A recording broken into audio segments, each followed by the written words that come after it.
Hey guys, welcome back to Rudder Innovations, where today we're going to learn how to properly prepare a generator for long-term storage. Here we go.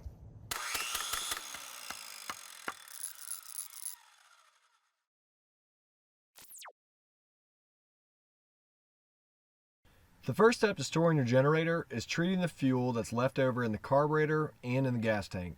Now my generator happens to be empty, but if yours isn't, you can always disconnect the fuel line from the carburetor and drain it into an empty gas can, which I'll show you later in the video, or you can add the stabilizer directly to the generator's gas tank if you know how much fuel is in there. With any gas engine that you use infrequently, it's best to use non-ethanol gasoline. From the research that I've done, whether you're using gasoline with or without ethanol, it's best practice to run fuel with a fuel stabilizer in it before storing your engine long term.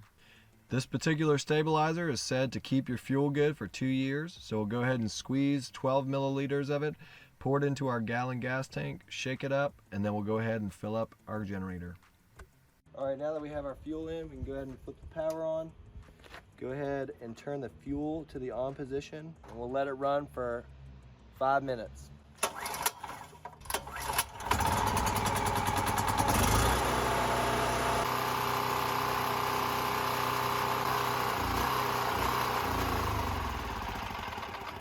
Because we switched the fuel switch to the off position, the carburetor should be empty, but there's still going to be fuel left in the gas tank. Now the fuel stabilizer states that it should keep the gas good for up to 2 years, but because it might be longer than 2 years before we use this generator again, I'm going to disconnect the fuel line from the carburetor and empty the gas tank into a gas can. Squeezing this crimp ring should allow you to easily remove the fuel line. After you have the fuel line removed and put in the gas can, you can turn the fuel switch back to the on position and let it continue to drain until the generator is empty. Once the generator is empty, you can go ahead and turn your fuel switch back to the off position and then connect it back to the carburetor. The next step to storing your generator is changing out the oil. Using a 12 millimeter socket, we're going to go ahead and remove this drain plug. And if you haven't already, put it up on some bricks. You can get your oil pan underneath it, making sure that it's going to catch any and all oil that comes out. And we'll go ahead and replace the plug so we can put some new oil in there. We'll go ahead and take our oil fill cap out, get our clean funnel there. This particular generator uses 10W30 and it only uses 0.6 of a quart. It shows you the level on here, and obviously 0.6 is going to be a little bit past that half of a quart line. A rule of thumb for the level of this, if you can see it basically at the base of the threads, that's how much you want. You don't want to overfill it. It's hard to tell from the camera, but it's exactly at the full mark where we want to be.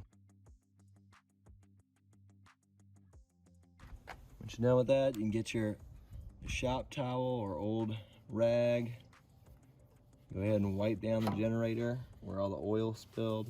Last step to storing your generator is to remove the spark plug and put a little bit of oil in the cylinder just to lubricate it so it doesn't seize up. So you'll pull the spark plug cable off of it, and your generator might have come with the exact size or this little tool to remove it. You would stick a screwdriver in there and then you could turn and release the spark plug.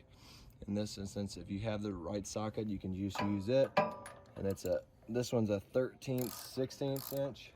After you have the spark plug removed, you can put 1/2 ounce of oil in the chamber, and I found that a child's medicine syringe works perfect for this. Use the pull start. We're going to cycle the cylinder over a couple times. Not going to do it really hard. We just want to do it very slowly, because if you do it hard, it's going to force oil out everywhere. We're just trying to coat the cylinder with that oil, make sure that it's running smoothly whenever we go to start it back up the next time we use it. It's not going to be frozen solid. Now that we've turned it over a few times, we're going to go ahead and replace the spark plug. After you have the spark plug tightened in there, you can go ahead and tighten it up. Make sure it's tight and snug.